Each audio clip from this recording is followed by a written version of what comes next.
Bonsoir à tous, bonsoir, bienvenue au webinaire Carrière by NovoJob. C'est toujours un plaisir de vous retrouver, très chers participants.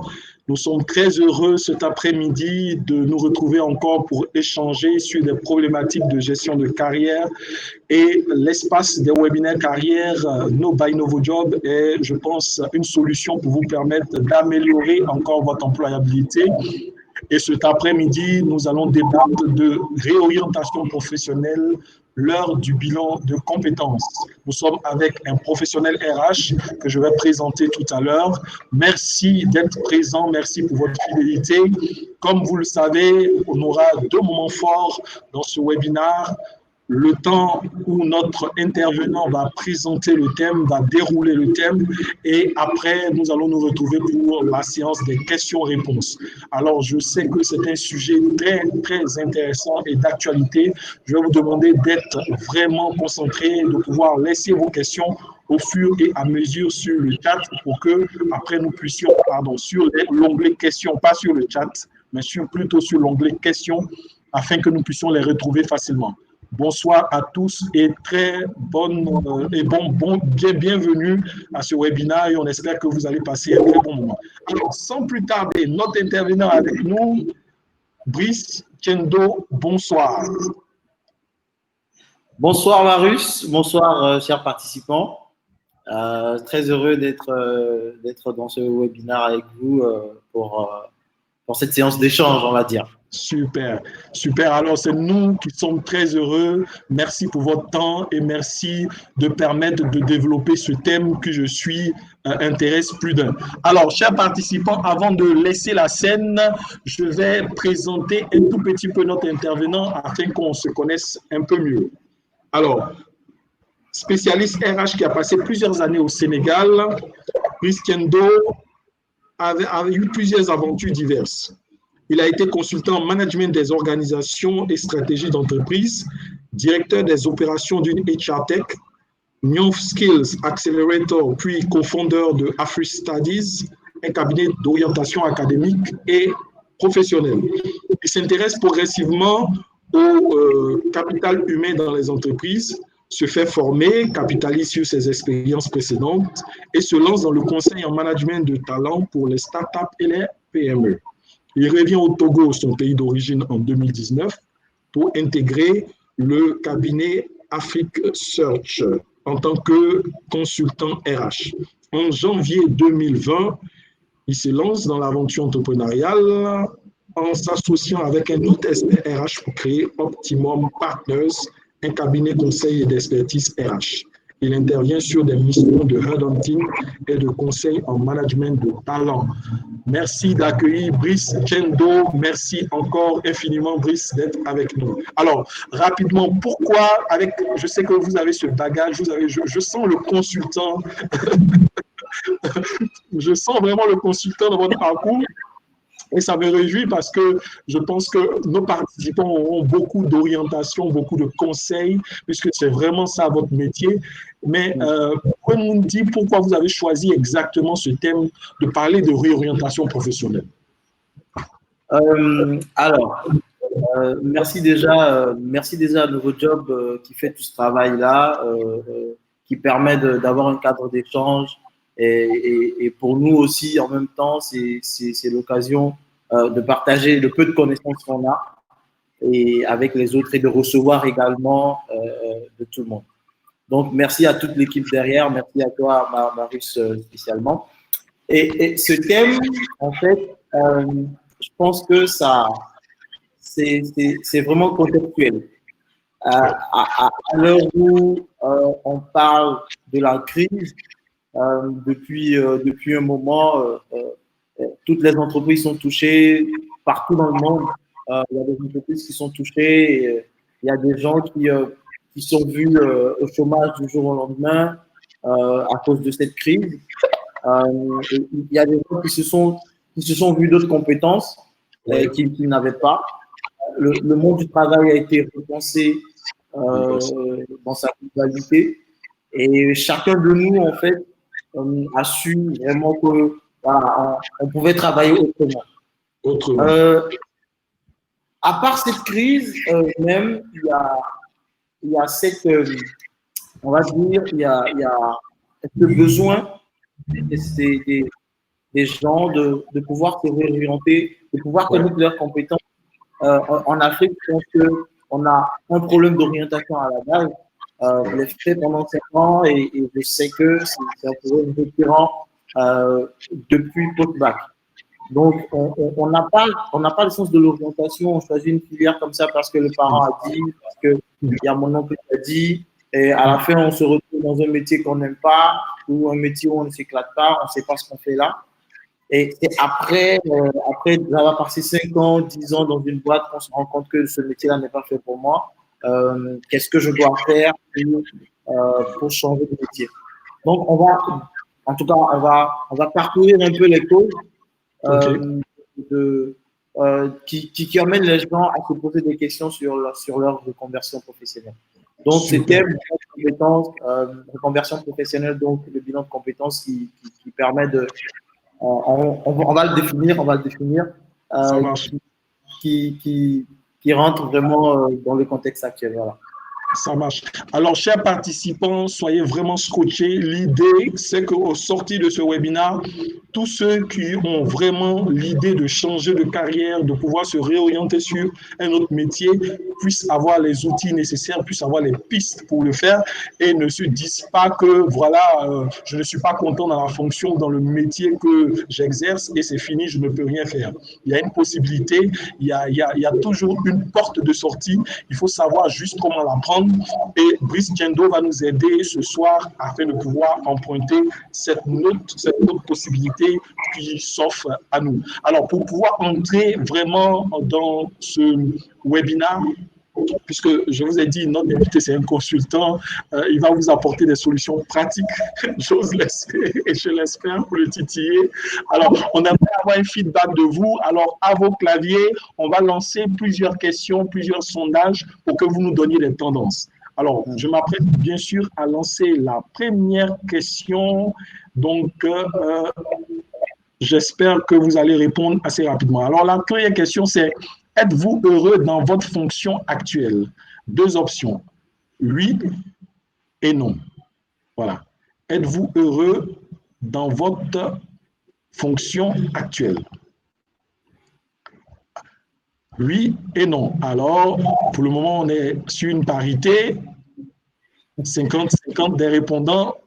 Ça ne va pas nous aider, Brice. Bon, si tout le monde est heureux, si tout le monde est heureux, j'ai envie de dire, bon, fermons nos machines et puis allons travailler, puisqu'on ne va plus parler de reconversion. Ah, la tendance commence à changer. On a 56 contre 44%. Hein? Voilà. Alors, 60-40, c'est déjà pas mal. Donc, ça justifie qu'on fasse ce webinaire. Oui, Brice. Ok, tant mieux. Ok, donc déjà, avec la première réponse, pour aller un peu vite, on a 60% des participants ici cet après-midi, Brice, qui disent qu'ils ne sont pas heureux dans leur fonction actuelle. Ok, donc il y a de la matière à discuter. On a 55, Non. ça monte. Hein. Ouais, les tendances changent. Ah, on est revenu à du 50-50. J'ai envie de dire, si c'est du 50, ben on va penser aux 50% qui ne sont pas contents. Puisque le webinaire est déjà programmé, on va penser aux 50% qui ne sont pas contents. Ok, on va lancer, merci pour votre réponse. On va lancer le deuxième sondage, la deuxième question à laquelle vous devez répondre. Alors, je publie. Avez-vous déjà pensé une fois dans votre vie à une reconversion professionnelle? Avez-vous déjà pensé à une reconversion professionnelle? OK. Donc là, je pense que, OK, là, tout le monde est. Donc, ah, c'est bizarre. Même ceux qui sont heureux, au moins, ils pensent. Ouais, c'est vrai, ça peut arriver. On peut s'écarter même. Oui. Et on va voir qu'il y a plusieurs facteurs. Exactement. OK. Alors, tout le monde, je pense que la grande majorité des répondants, 100%, tout le monde pense à une reconversion professionnelle. C'est génial. C'est super. Alors, troisième et dernière question, et là, je vous laisse toute la scène avec notre intervenant de cet après-midi pour dérouler le thème. Je publie le sondage. C'est quelles sont les raisons qui vous feront quitter votre actuel emploi?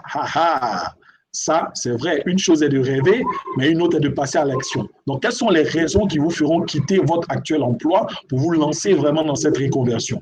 Alors, première option, je cherche à avoir autre chose. Deuxième, je ne suis pas assez valorisé dans mon travail. Troisième, je n'aime pas le management de l'entreprise.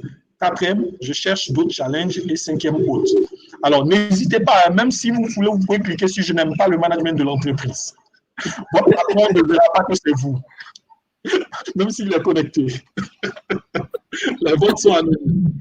Donc, ne vous inquiétez pas. D'accord. Alors, je pense que Brice, les grandes tendances, c'est je cherche d'autres challenges, je ne suis pas assez valorisé, je veux voir autre chose. Voilà, les grandes tendances, c'est ça. La première, c'est pour 67%, je cherche d'autres challenges. Ensuite, je ne suis pas assez valorisé, je veux voir autre chose, viennent ensuite. Donc, je rappelle, pour êtes-vous heureux dans votre fonction actuelle? C'est partagé, on a 50-50. Avez-vous déjà pensé à une reconversion? Tout le monde y pense, même ceux qui sont heureux dans le job, dans la fonction qu'ils occupent. 100% des répondants en ont pensé. Donc, d'où l'intérêt vraiment de ce webinaire. Si vous avez pensé, on va vous dire comment est-ce que vous pouvez le faire. Et puis, quelles sont les raisons qui feront que vous allez quitter votre emploi actuel? Je cherche d'autres challenges pour 57%. Et puis, je veux voir autre chose. Je ne suis pas assez valorisé. Viennent à la suite. Donc, voilà un peu Brice pour mieux connaître, pour mieux comprendre les motivations de nos participants. Sans plus tarder, je vais quitter la scène et vous laisser dérouler votre présentation. Et on se dit à tout à l'heure pour les questions-réponses. Merci beaucoup, Marius. Alors, merci à tout le monde. Je pense qu'on peut maintenant dérouler tranquillement ce webinaire. Je vais aller directement en présentant le thème. Donc, la réorientation professionnelle à l'heure du bilan de compétences. Donc, on a vu tout de suite que tout le monde a déjà pensé, 100% des participants de ce panel ont déjà pensé à une reconversion professionnelle. Alors, donc, ce webinaire, en fait, j'ai fait un plan, je vous ai fait un plan. On va voir le contexte, les questions qu'on se pose souvent avant de penser à une reconversion professionnelle. On va définir le bilan de compétences et comment est-ce que ce bilan de compétences peut nous aider et comment est-ce que c'est un outil qui est nécessaire à notre développement professionnel. Et on va voir un peu comment se déroule ce bilan de compétences et on va voir l'intérêt pour le collaborateur et pour l'employeur. Et enfin, je donnerai quelques recommandations par rapport au bilan de compétences. Donc, réorientation, donc le contexte. J'ai pensé en fait à 4 phases, hein, on va dire à 4 grands facteurs dans lesquels il y a plusieurs sous-facteurs. Donc, il y a le post-bac, le facteur post-bac, il y a le facteur carrière, le facteur interne, il y a tous les facteurs qui sont internes à l'entreprise et il y a ces facteurs de développement personnel et professionnel. Donc, on a envie, on a vu tout à l'heure dans le sondage que il y a des gens qui veulent d'autres challenges et il y a d'autres qui se sont pas très valorisés, donc ils ont envie de se développer ailleurs, etc. Donc, dans les sous-facteurs post-bac, on a une mauvaise orientation, j'en parlais tout à l'heure, la mauvaise orientation donc, depuis le lycée, on a le bac et on ne sait pas dans quelle filière on s'oriente, on ne sait pas ce qu'on fait, on m'a refusé en médecine, donc oui, je me suis retrouvé en sociologie. Sans pour autant savoir ce que la sociologie peut m'apporter comme métier. Et on ne sait pas. On ne sait pas, on est dans le vide, on va à l'école parce qu'on a besoin d'aller à l'école. Et moi, je dirais même, ça va jusqu'au collège où en troisième, dès qu'on a le BPC, bon, voilà, on se jette en une série, soit je fais la D, soit je fais la C, soit je fais la A4. sans pour autant savoir qu'il y a d'autres métiers, d'autres parcours auxquels on est plus, qui sont plus adaptés en fait ou qui répondent plus à nos besoins, à nos aspirations et à nos projets professionnels. Donc, il y a la mauvaise orientation, il y a la sous-information. On n'est pas informé, on n'est pas du tout informé sur les débouchés, on n'est pas du tout informé sur les métiers, on ne sait pas quelle filière va où, on ne sait pas le métier que j'ai aujourd'hui, demain, est-ce que ça va changer, on ne suit pas, on est là, bon, parce qu'on a besoin de travailler, on va travailler pour avoir un salaire à la fin du mois. Mauvais choix de carrière. Oui, c'est lié en fait à la mauvaise orientation également. La pression sociale et la pression familiale. Oui, il faut le dire, il y a cette pression sociale. Si tu ne fais pas la médecine, tu sors de la maison. Si tu ne fais pas génie civil, tu sors de la maison. Je me rappelle avoir eu cette discussion avec mon père qui voulait toujours que je fasse génie civil. J'ai dit non, que je ne voulais pas faire génie civil. Et donc, oui, il m'a un peu puni et je me suis retrouvé dans une autre filière. Donc, enfin, parce que je ne voulais pas. Parce que j'ai dit, oui, je vais tenir tête à mon père. Donc, il y a cette pression sociale aussi de dehors qui fait que peut-être on a un métier parce que, oui, il y a ton oncle qui t'a cherché du boulot, donc tu restes là-bas. Si tu as envie de bouger, on va te dire non, reste là-bas, tu vas apprendre tout ça. Et tout ça, c'est pas ce qu'on veut faire. Donc, c'est des exemples que je donne. Dans le facteur carrière, il y a les erreurs de parcours. Donc, dans la carrière, il y a des erreurs. Parfois, on fait des erreurs de parcours. On ne sait pas vraiment, on a choisi juste le métier parce que, oui, c'est ce qui venait. On a fait la finance et on se retrouve à être guichetier. Voilà. Et on fait un parcours sans pour autant utiliser ce diplôme qu'on a un jour. On finit peut-être voilà, agent commercial ou un truc comme ça. Et on n'a jamais ce plan de développement-là et c'est toujours des erreurs de parcours. La nécessité de réajuster. Donc, quand on fait des erreurs, parfois, voilà, on se dit, oui, il faut que je réajuste un peu. Il faut que, oui, que je vois autre chose, que je réajuste un peu mon parcours, que j'affine mon profil. Et c'est des questions en fait que les gens se posent quand ils pensent à reconversion professionnelle. Donc, nouveau challenge, oui, ça, je n'ai pas besoin de l'expliquer. On a vu tout de suite que le sondage a démontré que tous les participants, en fait, la plupart des participants, ils pensent à la reconversion professionnelle parce que ils cherchent d'autres challenges. Donc, les gens sont en constante, ils cherchent toujours de nouveaux challenges. L'évolution des métiers et du marché. Donc, le métier évolue, il faut évoluer aussi. On est dans une boîte où le métier a évolué, mais on est toujours archaïque, on va dire, je mets ça entre guillemets. On est toujours archaïque, on est toujours derrière, on ne peut pas update. Et donc, ça fait que les gens pensent à aller dans une entreprise où je me sens plus à l'aise, où je sais que je peux évoluer et je peux je peux m'adapter en fait au marché et au métier. Donc, dans le facteur interne à l'entreprise, il y a la qualité de vie au travail. Oui, la qualité de vie au travail, c'est très important. Dans une entreprise où, voilà, on est là, il n'y a pas de qualité, il n'y a pas de flexibilité, il n'y a rien, on vient au travail, on gueule sur nous chaque jour. Voilà, il n'y a rien qui motive le collaborateur à travailler réellement. Oui, c'est quand même un facteur déterminant dans la reconversion professionnelle. On n'est pas d'accord avec le management de l'entreprise. Oui, il y a ça aussi. Parce qu'il y a des nouveaux patrons qui sont arrivés et qui veulent tout bâcler, voilà, qui ne font pas en fait une suite, une continuité de management et ça fait que les gens sont parfois bloqués dans leur carrière. Dans leur carrière. On n'est pas souvent en phase aussi avec les valeurs de l'entreprise. Parce qu'à un moment donné, on a des valeurs et les gens ne se retrouvent pas dans les valeurs de l'entreprise ou les valeurs de l'entreprise on va dire, ne matchent pas avec nos valeurs. Il y a le facteur le plus important, je pense, c'est la rémunération. Et il y a beaucoup de gens qui pensent reconversion professionnelle parce qu'ils veulent être plus rémunérés. Ça, on ne peut pas se le cacher. Et dans le dernier gros facteur, développement personnel et professionnel, il y a la recherche d'opportunités. donc la recherche toujours de nouvelles opportunités. Il y a l'entrepreneuriat. On va se lancer, on va se lancer dans un business. On sait qu'on peut se lancer dans un business.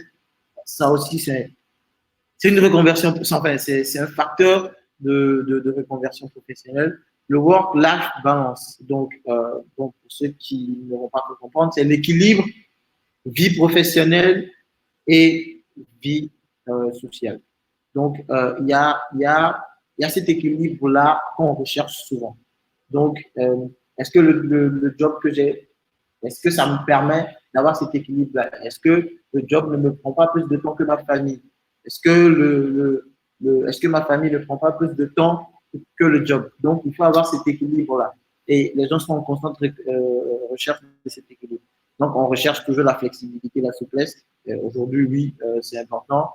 Je ne veux pas être dans une entreprise où on travaille de 8 heures à 18 heures, sans qualité de vie au travail, on n'est pas flexible, on n'est pas souple dans les horaires et tout ça. C'est des facteurs aussi déterminants dans la reconversion professionnelle. Alors, le bilan de compétences. Alors, le bilan de compétences, dommage qu'on soit en webinaire, c'est ça aussi les limites. C'est en fait cette formation-là d'habitude, c'est très interactif et donc je demande aux participants de savoir un peu ce qu'ils pensent du bilan de compétences, ce qu'ils savent du bilan de compétences. Mais bon, ici on ne peut pas le faire. Peut-être je vais demander aux gens d'écrire en fait dans le chat pour me dire un peu ce qu'ils pensent du bilan de compétences en attendant que j'explique. Ça me permettra de savoir un peu ce que vous pensez du bilan de compétences avant que je ne définisse complètement. Donc, le bilan de compétences nous permet quand même, comme ça se dit, de faire un point sur nos compétences, sur notre parcours déjà, sur les compétences qu'on a acquises, de faire vraiment, enfin, on va dire, un bilan de tout ce qu'on a fait jusqu'à maintenant, où est-ce qu'on veut aller. Donc, ça permet de faire un état des lieux de soi-même, de se connaître, de connaître ses valeurs, de connaître ce qui nous motive, etc. Et pour pouvoir définir en fait un plan de carrière ou un projet professionnel. Alors, oui, merci beaucoup Adeline Amoussouga qui dit que c'est faire le point de ses acquis. Exactement, oui, c'est faire le point de ses acquis. Merci beaucoup Adeline. Oui, c'est exactement ça. Et le bilan de compétences nous permet d'avoir 5 grandes vertus. Donc, pourquoi on fait le bilan de compétences? Pourquoi est-ce que le bilan de compétences est important pour nous dans le cadre de notre développement professionnel? Et déjà, le bilan de compétences nous permet de connaître le marché de l'emploi. Donc oui, dans les phases, on va voir ça bientôt, dans les phases du bilan de compétences, il y a cette partie où on regarde un peu le marché. Après avoir fait le point sur soi, on regarde un peu, on fait le point sur le marché de l'emploi, on fait le point sur l'évolution du métier, on fait le point sur les secteurs d'activité qui recrutent pour ce métier-là exactement. Et on fait le point sur ce qui a évolué sur le marché. Qu'est-ce que les entreprises recherchent, le besoin des entreprises. Et ça nous permet nous-mêmes de faire un update sur nos compétences, sur nos formations, etc. Donc oui, le bilan de compétences nous permet de connaître réellement le marché sur lequel on est. Le bilan de compétences nous permet de nous connaître nous-mêmes. Donc, la connaissance de soi, c'est très important. Il faut se connaître. Il y a beaucoup de gens, je pense, aujourd'hui, quand on fait plusieurs entretiens, on demande, j'ai cette question-là que je pose souvent. Si on me dit, par exemple, de parler, je prends le cas de Marius, je dis, si je prends les amis de Marius, qu'est-ce qu'ils me diront de Marius? Donc, je veux qu'on fasse ressortir en fait les qualités. Et il y a beaucoup de gens qui ne connaissent pas leurs qualités. Il y a beaucoup de gens qui ne connaissent pas leurs défauts. Il y a beaucoup de gens qui ne connaissent pas leurs points forts, leurs points faibles. Et tout ça, en fait, c'est important. Il faut se connaître soi-même avant de pouvoir définir, en fait, un plan de carrière ou un projet professionnel. Préparer l'avenir. Oui, le bilan de compétences nous permet de préparer l'avenir, de se projeter. Dans 5 ans, voici où je veux être. Dans 5 ans, dans 10 ans, voilà ce que je veux faire. Et ça nous permet d'établir en fait une feuille de route pour atteindre ces objectifs de 5 ou 10 ans. Donc oui, de préparer l'avenir, c'est le bilan de compétences qui permet de le faire. Améliorer son profil candidat. Oui, dans le bilan de compétences, il y a cet aspect, je veux dire, talent, cet aspect candidat, toujours qu'on met en face. C'est dire que quand on fait un bilan de compétences, après avoir fait tout ça, de connaître son marché, de se connaître soi-même, de préparer son avenir, etc., on améliore, on affine maintenant son profil pour que les recruteurs soient quand même intéressés par notre profil. Et ça, il faut faire un bilan de compétences, il faut faire le point de ses acquis, comme Adeline l'a dit, pour pouvoir savoir ce qui ne va pas et l'améliorer. Pour pouvoir connaître ses points forts et mettre en avant ses points forts pour se faire remarquer par des recruteurs. Et la proactivité. Oui, le bilan de compétences nous permet d'être proactif, on a dit tout à l'heure, que ça permet de connaître le marché de l'emploi. Et la proactivité dans ce marché-là est très importante. Quand une entreprise s'installe, dans un pays, par exemple, vous checkez chaque jour, vous savez que oui, c'est nouveau sur le marché, vous essayez de chercher un peu les nouveaux dirigeants de cette entreprise dans votre pays. Et ça vous permet de ne pas attendre que l'entreprise lance les candidatures, mais vous alliez directement vers ces dirigeants-là pour leur dire, ouais, j'ai vu que vous ouvrez dans tel pays, j'ai tel profil, je suis bien intéressé par votre entreprise, etc. Oui, ça vous permet d'être très proactif dans ce marché de l'emploi. Je ne sais pas si jusqu'ici, des gens ont des questions. Je ne vois pas encore des questions. Je ne veux pas parler tout seul. Donc, si des gens ont des questions, n'hésitez vraiment pas à poser des questions. J'ai l'habitude de dire que quand tout est clair, pour moi, c'est pas clair.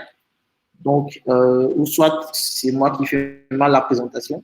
Donc, il faudrait quand même que les gens posent des questions pour que je sache que voilà, il y a quand même, on va quand même faire cet échange-là. Donc, on va aller sur le déroulement du bilan de compétences. Sur le déroulement du bilan de compétences, comment est-ce qu'on fait un bilan de compétences? Donc, il y a 4 phases. Déjà, il y a 4 phases. La première phase est préliminaire.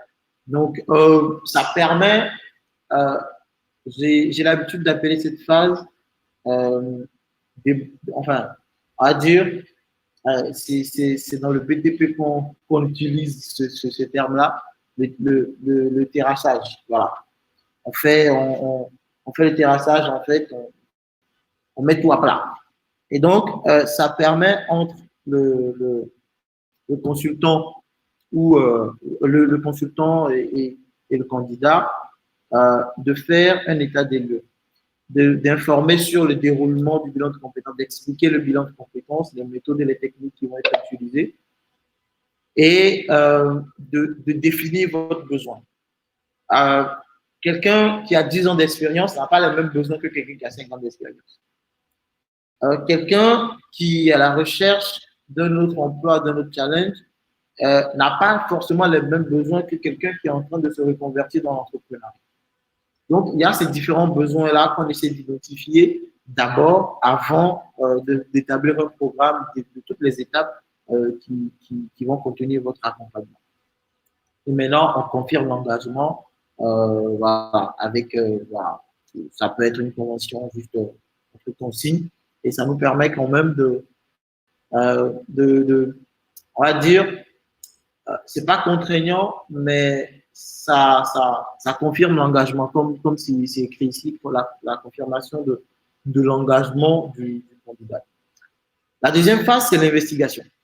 L'investigation, ça nous permet d'analyser le parcours professionnel, d'analyser vraiment le parcours professionnel, d'identifier les compétences et les aptitudes professionnelles et personnelles.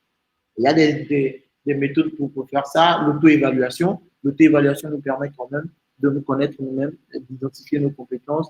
Quand on fait l'analyse du parcours, on regarde déjà tout ce qu'on a acquis comme compétences jusqu'à présent, on fait un point. On fait un point. Et enfin, la dernière phase de cette deuxième étape, c'est d'élaborer un projet professionnel et questionner sa faisabilité. Donc, un projet professionnel n'est pas statique. Donc, il peut évoluer au fur et à mesure. Mais quand même, on écrit quelque chose, on bâtit quelque chose qui nous permet d'avancer et de réajuster au fur et à mesure. La troisième phase, c'est l'immersion. Soit on effectue un stage de mise en situation ou ce qu'on fait d'habitude quand la personne est déjà en poste, on donne quand même des études de cas qui permettent aux candidats de se trouver en fait dans ce enfin on va dire qui permet au candidat de se trouver en situation réelle dans son métier. Alors, après, il faut confronter le projet professionnel à la réalité. Oui, il y a le projet professionnel qu'on écrit sur papier, mais il y a la réalité aussi. Donc, affronter le marché réellement, voir ce qu'il y a, ce qui ne va pas, et on réajuste maintenant notre projet professionnel. En conclusion, il faut formaliser le projet professionnel. Le formaliser comment? C'est de pouvoir avoir en fait une feuille de route, un document qu'on regardera chaque jour pour nous permettre d'avancer et une feuille de route avec des actions concrètes. Élaborer un planning, un plan d'action avec un plan de mise en œuvre, ça je viens de dire, et finaliser le document de synthèse avec le consultant. Donc, c'est un bilan en fait qu'on donne en fait aux candidats. J'ai une question de Brice Douin, si c'est, on va dire, mon homonyme. Est-ce qu'il existe des outils pour le bilan de compétences? Oui, toutes ces phases-là ont des outils. Par exemple, il y a les outils d'auto-évaluation, il y a les outils de détection de compétences. Le plan d'action, c'est aussi un outil. Voilà, donc il y a aussi ce test, les outils de test de personnalité. Je pense que je n'ai pas, oui, c'est dans l'identification des compétences et aptitudes. Il y a des tests de personnalité qu'on fait faire en fait aux candidats. Donc oui, il y a des outils pour le bilan de compétences. J'espère que j'ai été clair. Alors, l'intérêt pour le collaborateur et pour l'employeur. On va voir d'abord l'intérêt pour le collaborateur. Pourquoi est-ce qu'il faut faire un bilan de compétences? Le collaborateur, il fait un bilan de compétences parce que déjà, il veut définir son plan de carrière. Il faut, à un moment donné, dans sa carrière, moi je dirais au début de sa carrière, avant même lorsqu'on termine ses études, de faire un plan de carrière, de se dire voilà où je veux, voilà dans l'entreprise, enfin, le secteur dans lequel je veux travailler, voilà où je vais être dans 5 ans, voilà où je veux atteindre, voilà le poste auquel je veux être dans 10 ans. Et avec ces objectifs-là bien définis, on a un plan d'action, donc on définit en fait un plan pour pouvoir vous permettre d'aboutir à cette carrière-là. Aujourd'hui, il y a des gens qui font 10 ans dans un poste et ils ne bougent pas. Il faut se poser des questions. Il faut se poser des questions. Évoluer dans son projet professionnel. Oui. Il y a des gens qui ont des projets professionnels, mais ils ne savent pas comment évoluer. Ils ne savent pas quelle action concrète il faut mettre en place pour évoluer. Et c'est très important. C'est très important. Et le bilan de compétences nous répond en fait à ce besoin-là. Trouver un sens dans son travail. Trouver un sens dans son travail, c'est vraiment dire chaque matin, je me lève pour aller bosser parce que c'est ce qui me plaît. Faire un métier qu'on n'est pas contraint de faire, mais plutôt qu'on aime faire. Faire un métier parce que se lever chaque matin et se dire oui, je dois aller au boulot, mais pas se lever le matin et se dire je dois aller encore là-bas, il y a ci, il y a ça et tout ça. ne pas être fier de son métier, ne pas être fier de présenter son métier, ne pas être fier de présenter sa boîte. Il faut être en mesure de trouver un sens à son travail. Faire le point sur ses compétences, ça, on vient de le dire.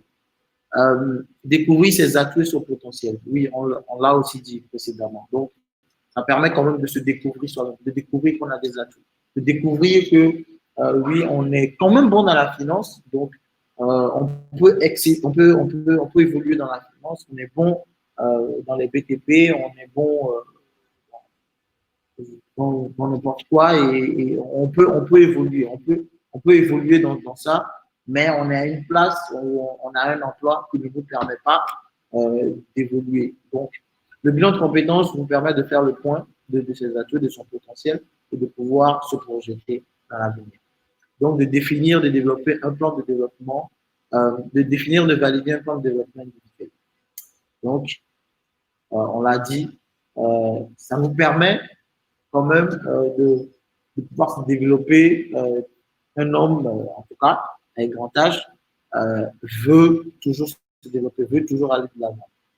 Et donc, un bilan de compétences, un point sur sa carrière, un point sur son parcours et une projection nous permet quand même de pouvoir développer, de pouvoir se développer. Il y a une question encore de Brice Douai. Je pense que je vais finir, en tout cas, on va finir et on va revenir là-dessus pour les séances de questions-réponses. C'est la partie que j'aime le plus. Alors, l'intérêt pour l'employeur. Oui, il y a des entreprises qui organisent des séances de bilan de compétences pour les employés et ça permet quand même de motiver et de fidéliser les collaborateurs. Une fois qu'on fait le bilan de compétences, on se dit oui. Je me rappelle à un client à qui on a proposé ce bilan de compétences, il était très hésitant, mais quand on a commencé, il a vu que les employés se lâchaient, ils se donnaient parce que oui, on prend soin d'eux, on s'intéresse à leur parcours, on s'intéresse à leur métier, on s'intéresse à leur évolution professionnelle. Et ça, ne serait-ce que ça permet quand même aux collaborateurs de rester motivés et d'être fidèles en fait à son employeur.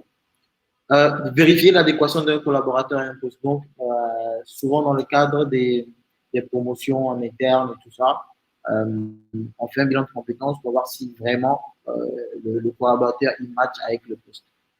Gérer au mieux la mobilité interne. Donc, oui, c'est un peu ça aussi. On fait un bilan de compétences pour voir ceux qui peuvent switcher d'un poste à un autre, donc ceux qui peuvent se reconvertir d'un poste à un autre. On a vu des gens dans les boîtes qui étaient comptables, qui sont devenus aujourd'hui des DRH parce qu'ils avaient un plan de carrière, parce qu'ils avaient, des plans de succession et tout ça, et ils avaient un plan de développement personnel qui leur a permis quand même d'accéder à ce poste de DRH aujourd'hui. Gérer les carrières. Donc, ça permet quand même en interne de bâtir en fait des plans de carrière pour chaque métier et pour chaque poste. Et donc, il est important pour les employeurs aujourd'hui de mener en fait un bilan de compétences en interne pour faire ça. On ne voit pas que le côté externe, de dire que oui, quand on fait un bilan de compétences, dès que l'employeur ou dès que le collaborateur, il sait qu'il a ses compétences et qu'il peut aller travailler ailleurs, il va partir. Mais oui, si vous n'avez pas un plan de rétention, il va partir, clairement. Donc, définir un plan de développement des ressources humaines. Oui, ça rejoint un peu le dernier point. Donc, la gestion prévisionnelle des emplois et des compétences. Donc, en fonction de la stratégie de l'entreprise, en fonction de la vision de l'entreprise, on a des stratégies RH qu'on met en place et le bilan de compétences permet quand même à l'entreprise de voir comment est-ce qu'il peut se faire appuyer par les ressources humaines, par ses ressources en interne pour pouvoir développer son entreprise. Donc, voilà un peu l'intérêt des employeurs à faire des bilans de compétences en interne. Recommandations, quelques recommandations. Je sais qu'on va revenir en fait sur les questions où on va développer plus des parties. Alors, en guise de conclusion, qu'est-ce que je peux dire? c'est que aujourd'hui, il faut faire le point tous les 5 ans. Et même surtout quand tout va bien, je pense qu'il faut faire tout. Il faut surtout faire le point. C'est très important. 5 ans, j'ai mis 5 ans, c'est un peu trop, mais moi, je dirais chaque année. Chaque année, il faut faire le point. Chaque année, il faut faire le point pour voir où est-ce qu'on en est par rapport à son projet professionnel, à son plan de carrière. Est-ce qu'on évolue? Est-ce qu'on est statique? Il faut quand même se poser ces questions-là. Jouer à fond le jeu si on vous propose un bilan de compétences. Oui.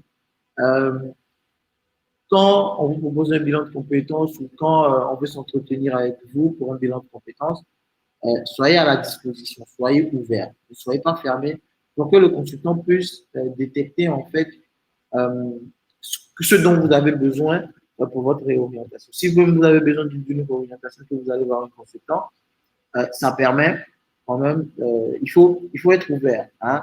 Ne soyez pas très fermé quand on vous pose des questions par rapport à votre parcours, par rapport à ce que vous aimez manger. Tout ça, c'est important. Tout ça, c'est important. Au besoin, le réclamer à vos employeurs. Oui, je ne sais pas s'il y a des RH dans le panel, mais je pense que avant de bâtir en fait une GPEC, il faut quand même partir en interne des entretiens ou d'un bilan de compétences pour pouvoir bâtir cette GPEC-là qui permet quand même de prévoir tout ce qui est emploi et compétences en interne. Donc, une fois fait, entretenir la dynamique. Quand vous allez voir un consultant pour un bilan de compétences, ou quand vous le faites vous-même, c'est possible de le faire soi-même. Hein, c'est possible de le faire soi-même. Mais il est préférable d'aller voir un consultant, quelqu'un qui s'y connaît pour pouvoir vous accompagner si vous ne vous retrouvez pas. Donc, quand on fait un bilan de compétences, n'attendez pas que le consultant fasse le travail à votre place. N'attendez pas que le consultant ou celui qui vous accompagne soit en fait acteur de votre développement. Soyez vous-même l'acteur de votre développement. Comme quelqu'un le dit, soyez chauffeur de votre destin. Donc, il appartient à vous-même, il vous appartient à vous-même de pouvoir bâtir cette, en fait, de pouvoir avoir cette feuille de route-là et de pouvoir la suivre soi-même. Vous avez un consultant à votre disposition où vous-même soyez rigoureux envers vous-même et vous verrez que en fait vous aurez bâti un bon bilan de compétences et que vous aurez avancé progressivement. Donc voilà un peu ce que je voulais partager avec vous. J'ai laissé mes contacts pour ceux qui veulent en savoir un peu plus, mais je pense qu'on va prendre des questions et puis on va avancer rapidement. Donc merci beaucoup de m'avoir écouté. Je reste disponible pour toutes vos questions. Super, merci à tous. Merci Brice. En tout cas, je pense qu'il y a matière à débattre et il y a des éléments très, très intéressants qui, je pense, ont attiré l'attention de nos participants. Et c'est pourquoi je vais leur demander encore de ne pas hésiter à laisser les questions. Il y a déjà 2 questions qu'on va prendre. Mais avant d'éplucher ces questions, Brice, merci pour votre super présentation. Moi, juste... on a eu à quelques reprises, à traiter des thématiques on a surtout traité la thématique d'établir un projet professionnel. Et je pense que la thématique qu'on traite aujourd'hui du bilan de compétences et de la réorientation vient rejoindre en fait cette thématique de projet professionnel, puisque c'est revenu de toutes les façons. Dans la démarche même du bilan professionnel, vous touchez justement cette réalité d'établir un projet professionnel parce que en fait, c'est un peu la feuille de route que vous allez laisser à votre client. Alors, je pense que la première question que j'ai envie de poser, c'est est-ce que moi, en tant qu'individu lambda, seul, je ne peux pas m'engager dans une démarche de bilan de compétences? Est-ce que j'ai obligatoirement besoin, bien sûr, si mon employeur ne me le propose pas, il ne le fait pas, et si je le fais à titre personnel pour ma carrière, est-ce que pour le faire, j'ai besoin forcément de me faire aider par un professionnel, par un consultant? Je vais dire oui et non. Je vais commencer par le non. Après, je vais finir par le oui. D'accord. Vas-y. Alors, non, parce que si vous vous connaissez vous-même, et si vous connaissez très bien, si vous savez que vous pouvez suivre toute cette démarche-là personnellement, je pense que j'ai donné un peu la démarche à suivre pour quand même avoir, enfin, faire un bilan de compétences de soi-même. Oui, vous pouvez le faire. Mais quand vous le faites vous-même, assurez-vous d'avoir une vue extérieure sur votre rapport. C'est-à-dire que ce que vous aurez découvert de vous-même, enfin, vous pouvez le faire, oui, mais à la fin, on ne sait pas si le résultat est positif. Est-ce que ce que vous avez déterminé de vous-même, est-ce que c'est vrai? Comment est-ce que vous avez fait votre test de personnalité? Comment est-ce que vous avez détecté vos compétences? Est-ce que c'est les outils que vous avez, quels sont les outils que vous avez utilisés pour déterminer vos compétences? Comment est-ce que vous vous êtes projeté? Comment est-ce que vous avez bâti votre feuille de route? Donc, il faut avoir toujours la vie d'un professionnel. Donc, non, vous pouvez le faire. Vous pouvez le faire vous-même, d'une part, mais à la fin, en fait, il faut avoir l'avis de quelqu'un pour vous valider. Exactement. Donc, oui, pour ceux qui, en tout cas, la plupart des gens, ils ne savent pas. Ils ne savent pas, ils ne connaissent pas le marché, surtout, et qui ne se connaissent pas eux-mêmes. Et donc, ils ont besoin de quelqu'un en face pour pouvoir les guider. Donc, un professionnel peut vous guider en fait dans toutes ces étapes-là pour pouvoir y arriver. Donc, en tout cas, si vous ne sentez pas prêt, si vous ne sentez pas capable, vous pouvez vous faire accompagner. Et souvent, en tout cas, on va dire une petite pub. En fait, je n'avais pas envie de le faire, mais bon. En fait, quand vous faites un bilan de compétences, la plupart de ceux qui le font et ceux qui le remarquent, c'est des chasseurs de tête. Et donc, ils ont une base de données qu'ils ont à leur disposition. À chaque fois qu'ils ont des demandes, ils puissent dans leur base de données.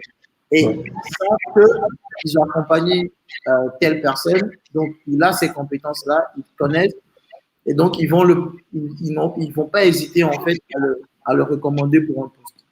Donc oui, c'est l'avantage aussi de se faire accompagner par un professionnel qui est chasseur de tête. Chasseur de tête. Alors, moi, je vais peut-être mettre une couche sur ce point-là, justement, sur ce dernier point. Je pense que c'est un avantage concurrentiel pour beaucoup de candidats, surtout ceux qui sont en recherche active.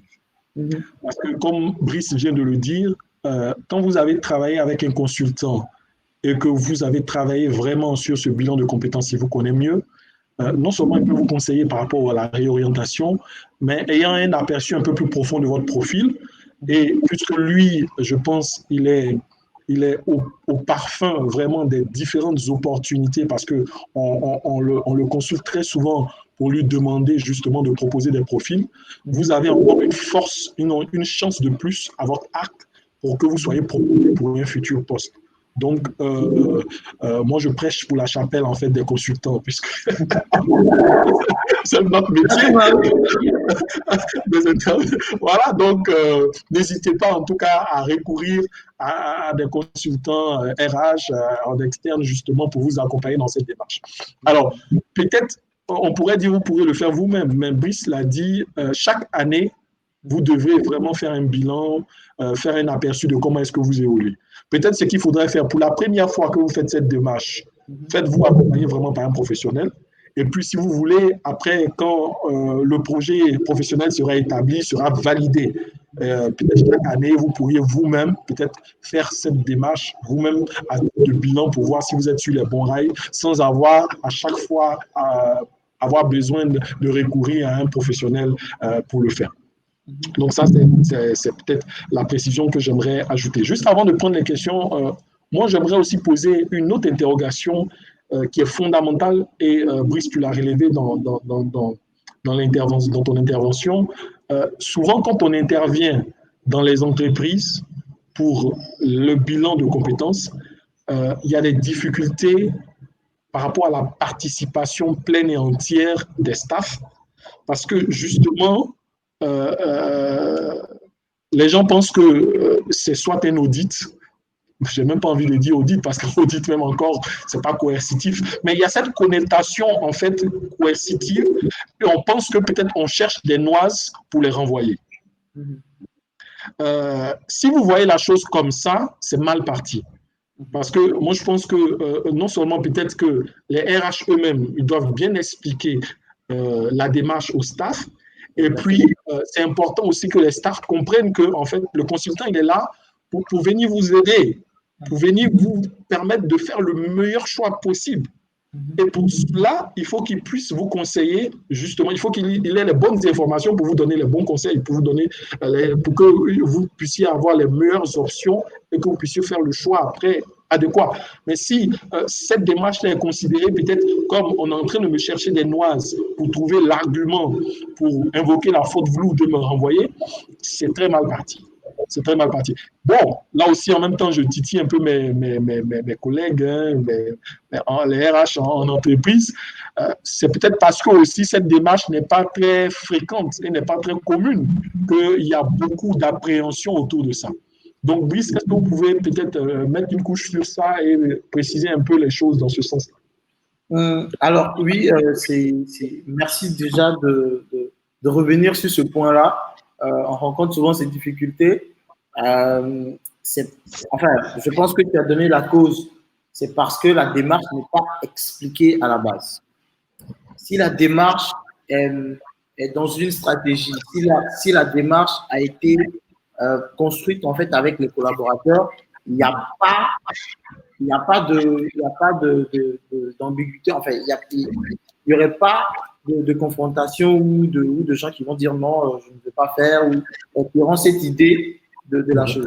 Donc, tant que les objectifs du bilan de compétences en interne par une entreprise n'est pas bâti avec les collaborateurs, ou les collaborateurs ne sont pas impliqués dans la démarche, il y a toujours eu des problèmes. Même quand on appelle un consultant qui vient, on voit toujours les consultants comme des gens qui viennent renvoyer des gens ou qui viennent faire l'audit RH pour voir les bémols, etc. Mais à la base, le RH en interne ou le premier dirigeant doit quand même, en prenant la décision de faire un bilan de compétences en son personnel, de pouvoir leur expliquer pourquoi. Pourquoi il y a avoir une stratégie en fait, inclure les collaborateurs dans la stratégie et leur dire qu'on a besoin de bilan de compétences pour pouvoir avancer dans notre business. Il faut qu'on avance ensemble. Et donc, pour qu'on avance ensemble, il faut quand même que je connaisse les compétences de chacun qui a besoin d'accompagnement, qui peut prendre les devants, qui a telle compétence pour pouvoir bâtir en fait cette stratégie ensemble.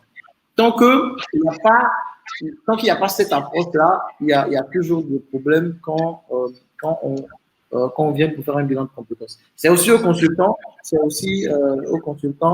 de pouvoir faire cette phase-là, cette phase préliminaire-là qui est très importante, de pouvoir expliquer la démarche.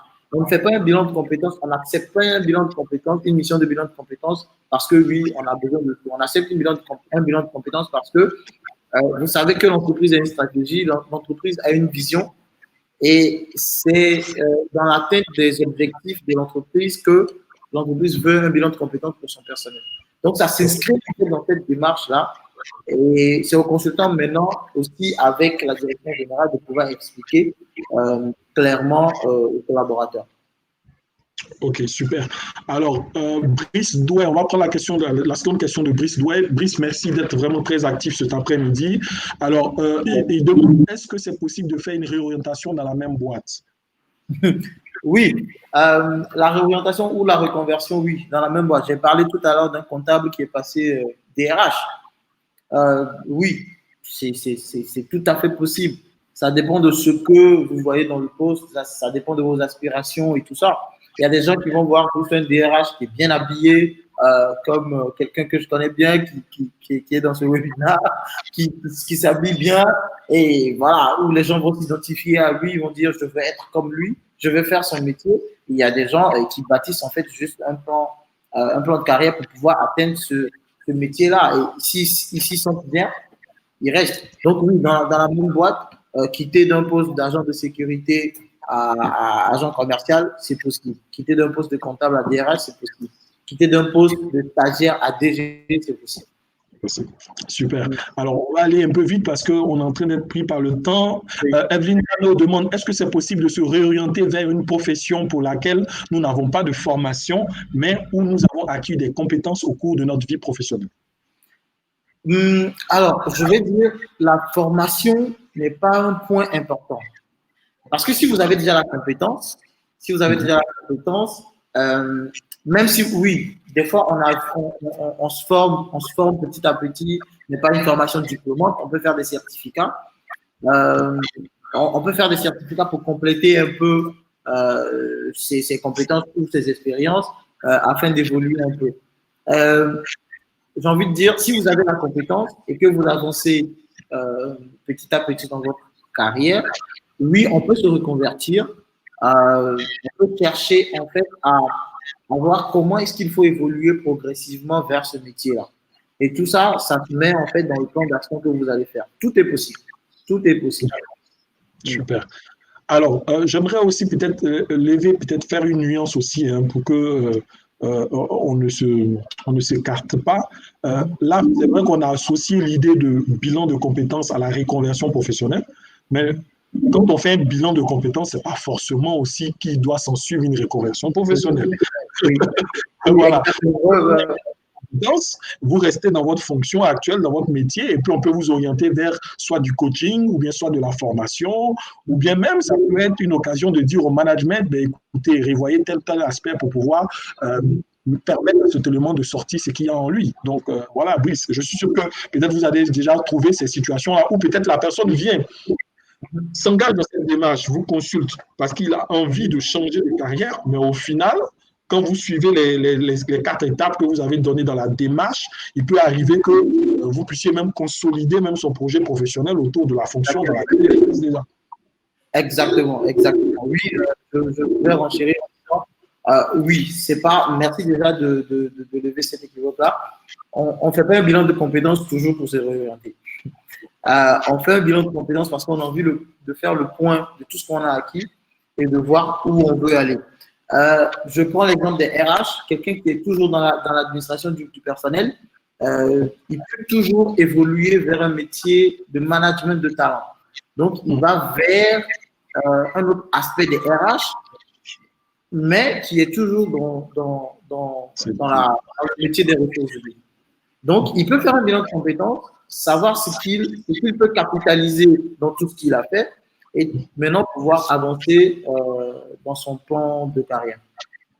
D'accord, super. Alors, on va prendre vraiment un cas pratique de Adeline qui dit « À la sortie de l'université, j'ai eu une opportunité dans un domaine autre que mon métier de base. » Donc, elle est sortie de l'école, elle a eu une opportunité d'emploi. On sait que c'est difficile de trouver du travail. Donc, où elle a eu le travail, elle allait faire son travail, qui n'a rien à voir avec le métier de base sur lequel elle a étudié, sur lequel elle est diplômée.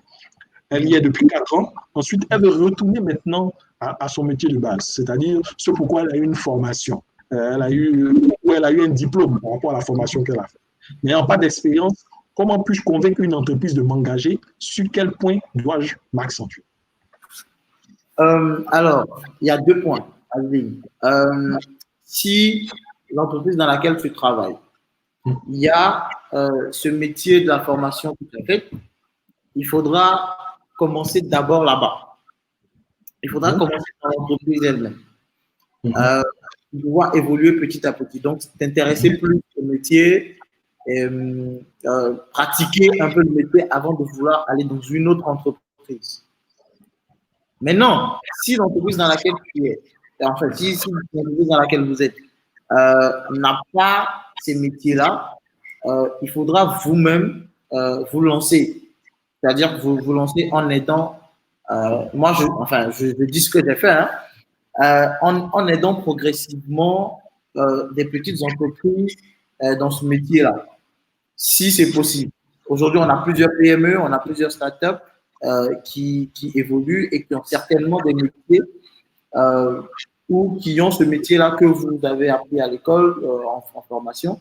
Et il faudra vous intéresser plus à eux, avoir la main avant d'aller postuler maintenant dans une autre entreprise pour dire qu'on va vous prendre. Sinon, ce que vous faites carrément, c'est aller chercher un stage professionnel dans une entreprise, dans ce métier-là, forcément, et donc établir un plan d'action pour pouvoir avancer.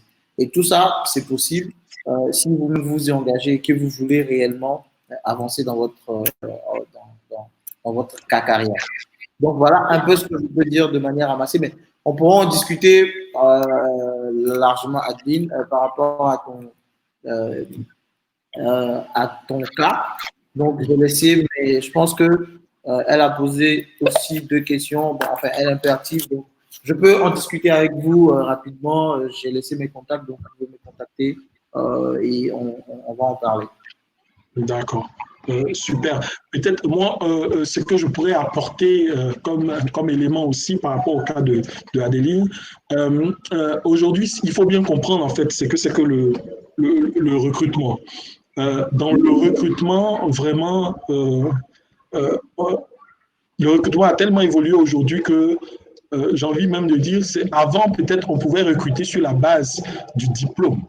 Mais maintenant même, c'est à peine si on recrute sur la base du diplôme. On recrute sur vos présomptions de compétences. Par rapport, je dis bien, vos présomptions de compétences par rapport à l'expérience que vous avez déjà. C'est ce qui donne la piste au fait au recruteur pour donner du poids à votre profil. Donc, quand on voit, c'est pour ça que vous voyez, et tous les candidats se plaignent que sur toutes les offres d'emploi, on demande à chaque fois les gens 5 ans d'expérience, 10 ans d'expérience. C'est parce qu'on part de la base que si vous avez un tel niveau d'années d'expérience, vous êtes supposé être compétent en la matière et donc vous devrez peut-être faire l'affaire. Donc, l'expérience, sinon, qui donnerait le poids à votre profil, c'est les 4 ans de métier que vous avez fait. Ce n'est pas vraiment le diplôme que vous avez eu. Les 4 ans de métier, même si vous n'avez eu aucune formation pour ce métier, ces 4 ans-là, c'est un acquis et c'est un actif pour vous, c'est un vrai capital. Et comme Brice dit, ce qu'il peut-être faudrait faire, c'est de commencer à voir dans l'entreprise où vous êtes, est-ce que vous ne pouvez pas vous réorienter vers le métier maintenant de votre rêve, votre métier de base auquel vous devez revenir, si il y a cette fonction-là qui existe. Et vous allez avoir beaucoup de chances de le faire, puisque déjà, vous bénéficiez de 4 ans d'un capital confiance. Voilà. Et vous savez comment on bouge parce qu'on a confiance.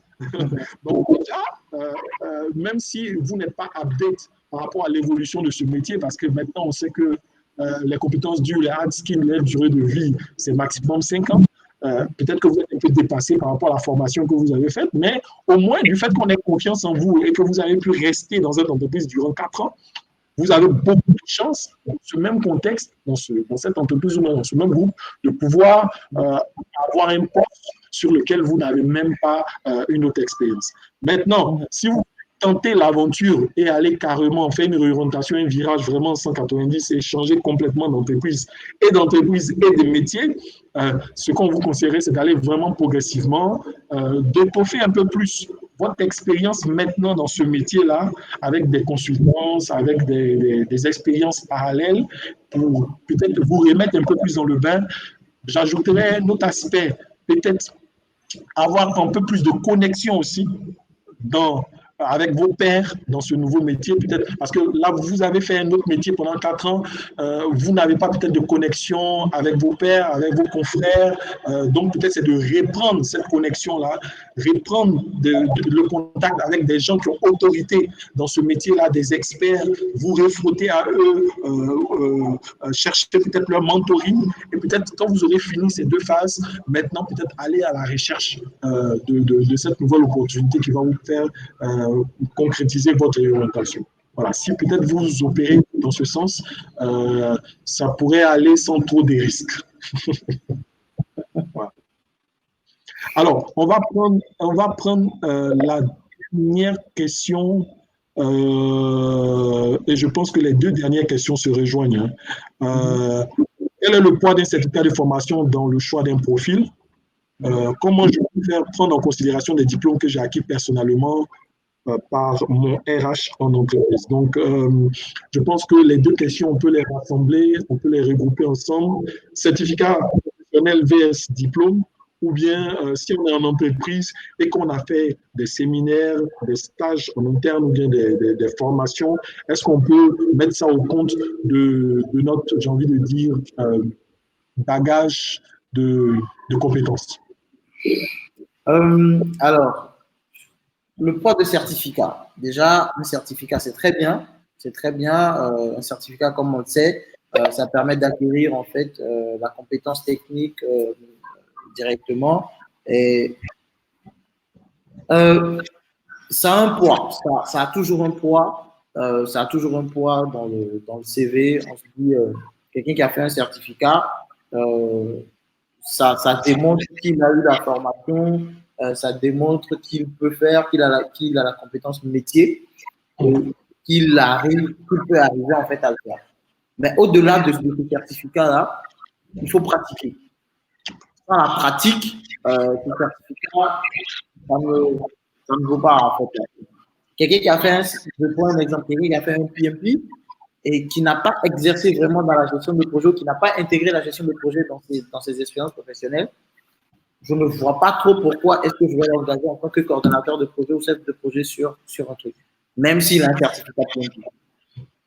Donc, il faut, à part le certificat, il faut pratiquer. Je vais dire la même chose en fait à Brice, qui dit comment je peux faire prendre en considération les diplômes que j'ai acquis personnellement par mon RH. Oui, si vous avez acquis ce diplôme, c'est parce que vous aviez un plan de formation, vous avez un plan de développement dans lequel s'est intégré un plan de formation, et donc vous avez un plan de carrière. C'est pourquoi vous avez fait cette formation-là. Et donc, intéressez-vous plutôt au métier. Donc, vous dites à votre RH, faites-moi un bilan de compétences, je veux évoluer vers ce métier-là, aidez-moi quand même à pouvoir aller ce métier parce que j'ai cette formation et je veux bien exposer votre projet professionnel à votre RH et avec la formation que vous avez démontré que vous avez eu une formation, et maintenant que vous voulez exercer dans ce métier-là au sein de l'entreprise. Voilà. Super, super. Alors, on est vraiment avancé dans le temps. On ne pourra pas prendre toutes les questions. Brice, est-ce que tu peux nous donner vraiment ton mot de fin? Et le reste des questions qui vont venir, on pourra toujours les mettre sur notre page LinkedIn et puis on pourra continuer les échanges et les ouvrir même à contribution d'autres professionnels du métier.